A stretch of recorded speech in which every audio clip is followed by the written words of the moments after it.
Hey creative friends, this is Rebecca here, and I would just love to take a few minutes to show you my latest project.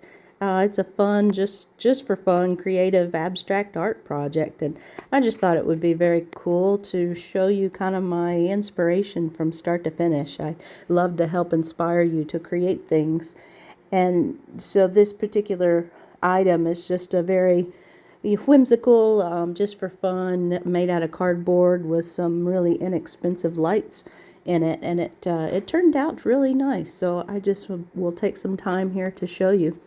And so I love starting with Inkscape. Inkscape is a free program that has a lot of features. I don't know all the features, but I'm learning Inkscape as I go, and it's a drawing program, and it also allows you to create SVG files, which you can then take to any of these cutting devices, so like a vinyl cutter or laser cutters. And it's just so nice whenever we've got these tools, and it allows us to get from an idea to an actual product to something made very quickly. So this whole project just took a little bit of time.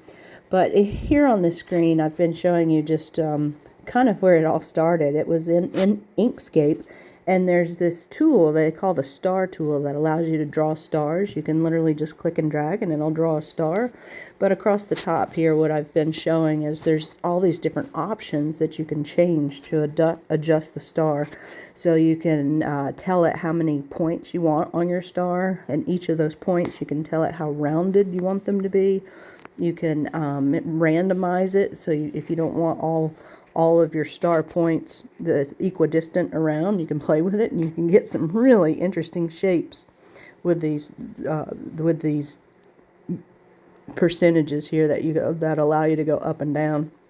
And you can also change it to where, let's see, that one, that spoke ratio, I think it affects, the center of the star versus the actual points. So anyway, just several minutes here where I'm just playing. And so in my Inkscape file, I had created all these different shapes, basically all these different splotches, and it was all based on this star tool.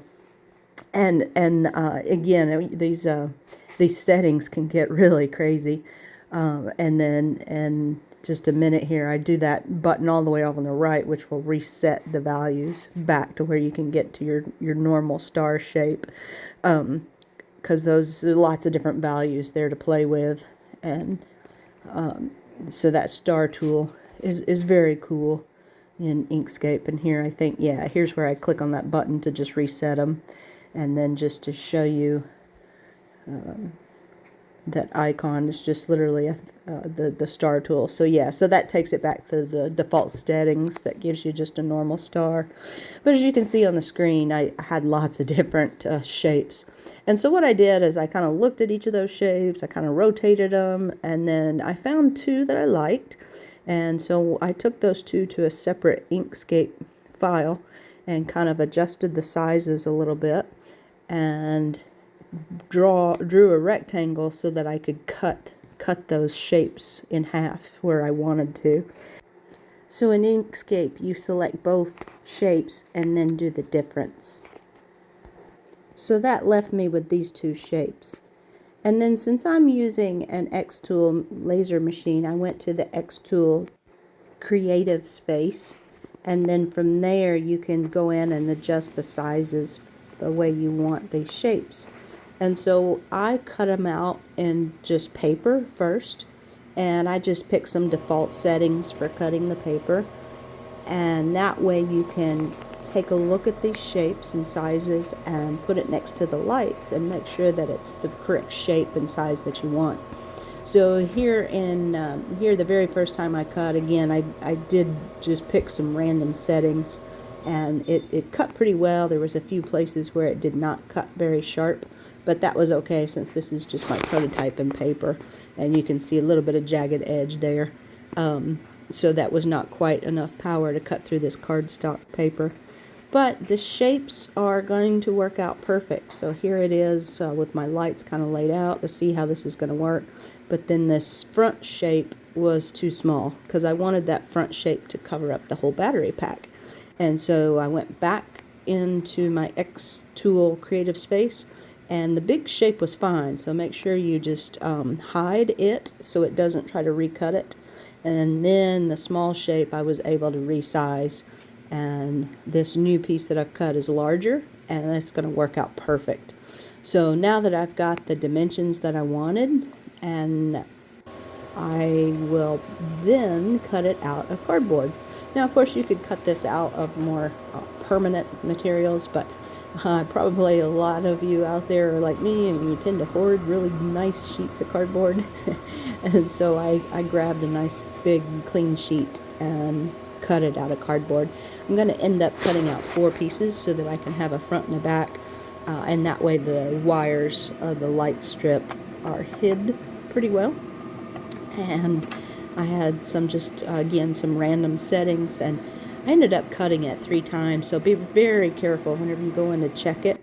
If you don't move it, then you can just run the process again, and then that way you'll be sure to get it cut. So that next pair that I cut, I went ahead and went with those settings that are on the screen, and just went ahead and told it to do the 3 passes, and that way it cut out nicely.